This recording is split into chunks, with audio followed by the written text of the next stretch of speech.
So as we just heard, leaders of G7 nations have gathered in Canada, and South Korea's President Jae-myung is also there, making it his first overseas trip since taking office less than 2 weeks ago. For more on this, we have Professor Christophe Gaudin, Professor of Political Science at Kookmin University.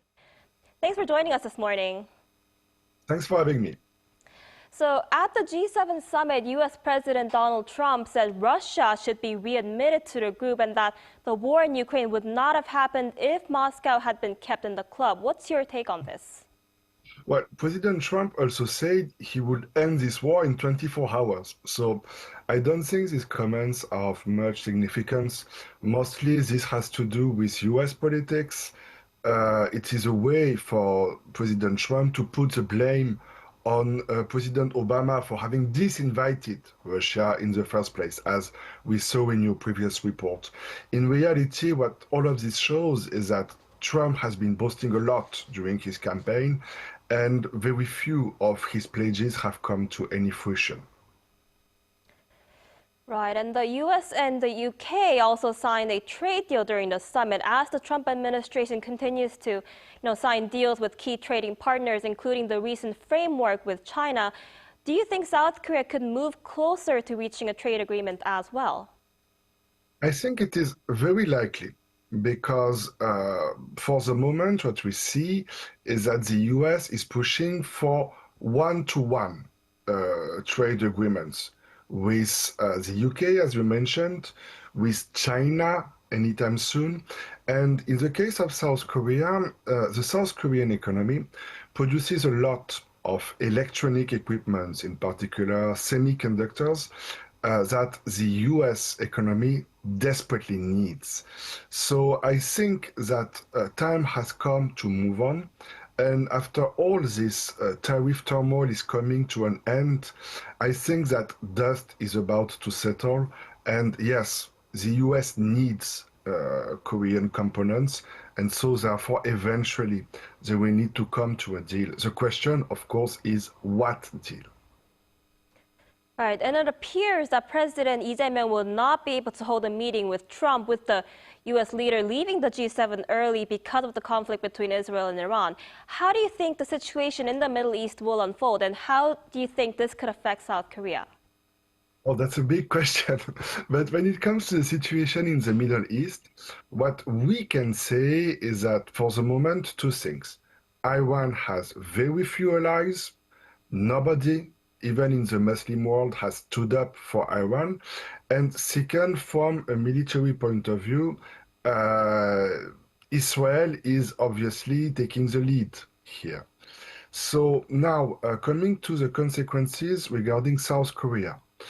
From a military point of view, very few, because South Korea is not expected to dispatch any troops in the region.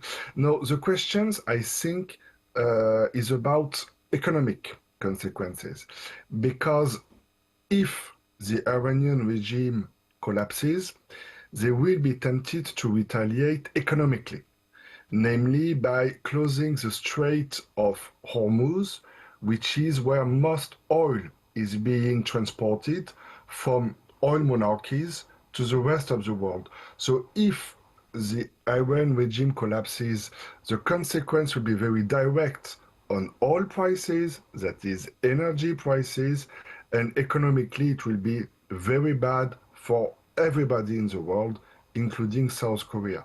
So I think here Korea is on the same boat as everybody. I do not expect any South Korean lives to be lost on this conflict. All right, that sounds still very concerning. This is President Jae-myung's first diplomatic trip since taking office. Could you tell us more about the significance of this trip?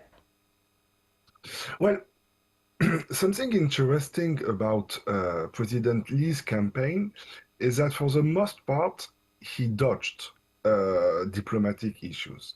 His campaign mostly focused on coming back to normalcy. That's even the reason why he said he was to attend this meeting so shortly after he was inaugurated as a president, because it was about showing that things were back to normal in Korea, to fill the vacuum after this martial law episode, as you reporter said earlier.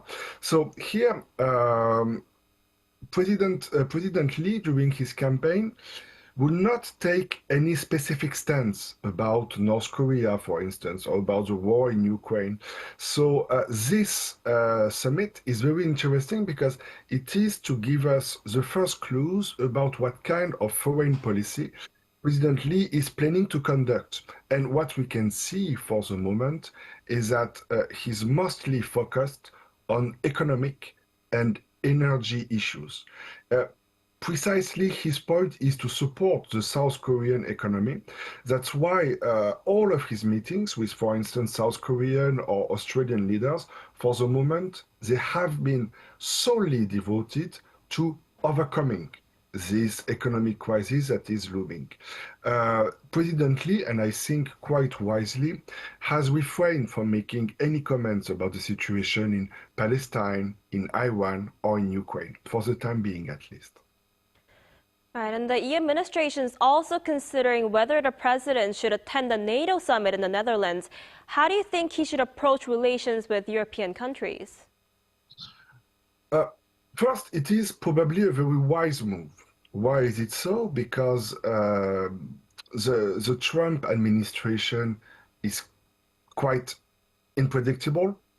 The US is not the stable ally they used to be in the past. And South Korea, unfortunately, does not have any close allies in East Asia. Relations with China, with Japan, not to mention North Korea, of course, are not stable, to put it mildly. So South Korea needs allies. And so does Europe, for the exact same reasons, because Europe is moving away from America, as America is not as trustworthy and reliable as it used to be.